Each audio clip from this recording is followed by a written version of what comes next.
Y'all ready? Hello, my name is Catherine Terser, and I am the chair of Voters First, and that's the Yes on Issue 2 people. As we think about this year, we need to think about how truly transformative redistricting reform is, and how fair elections are truly dependent on fair district lines. And the manipulation of those district lines is, in fact, the manipulation of our vote. Now, I was just talking to somebody about how, 100 years ago, we women wouldn't actually be able to vote.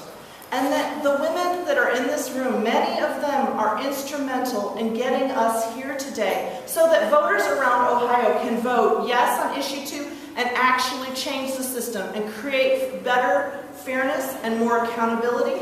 And I could go on and on. But what I'm going to do today is I'm going to introduce the people that are here to speak and talk to you.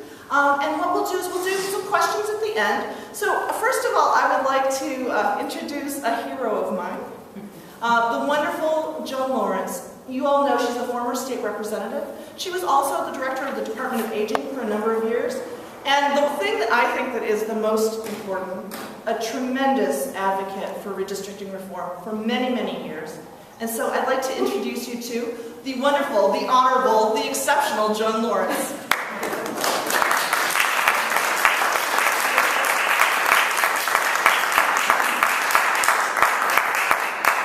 The best introduction I've ever had. This is great. It is a pleasure to be here today with all of you in the ladies' gallery. I remember when it was dedicated, and it does remind us, if you look around the room at the pictures of the struggle that our foremothers and forefathers, in some cases, endured in order to guarantee the right to vote for all American citizens. It's really great to see those pictures. There's even one with me in it back over there. This is a great room. The responsibility we have today is to make sure that the fight of all of these folks is not in vain. Some of them actually did sacrifice lives, but at least they sacrificed a lot of time and energy getting the vote, and now we want to keep the vote important. Meaningful elections are at the core of what their struggles were about. They didn't fight so they could cast a vote and it could be disregarded. They fought so they could cast a vote and it would mean something. And as you know, right now, with districts that are gerrymandered to favor one party or the other, the choice is made in the primary. We would like to see it made in the general election between the two candidates. And too often that doesn't happen, and our vote, the result is preordained. So this is a system that we're proposing that could change that. It is rigged, and you all know it. Everyone in this room knows it. The system is rigged to benefit the party in power. And the party in power is struggling to stay in power. And it would do that whether it was the Republicans or the Democrats. Back in 1981, I chaired a campaign, co-chaired a campaign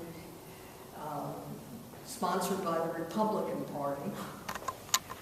And it looked like we might even change the system then, until the Democratic Party got hold of it and nitpicked it to death and killed it. That's exactly what the Republicans are trying to do this time. And I think we ladies should lead the way and say, enough's enough. We want to change the system to a fair system. Drawing the lines really does determine, in many cases, who gets elected. And they are out to protect not only individual seats, but their control of the process. And by the way, if it doesn't happen that it's all D or all R, they come up with bipartisan gerrymanders. I mean, I've seen lots of those. They get agreements about which seats they're going to protect. That's not the way it should work. It should be our vote that makes the difference.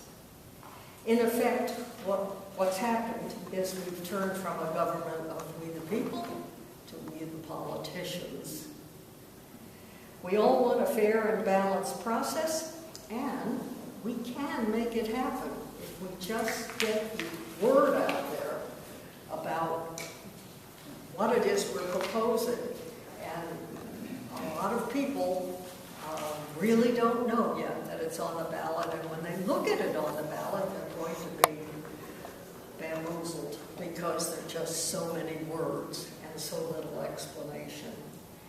But the choice we make on November 6th will have an effect, can have an effect on our lives and on our grandchildren and on future generations.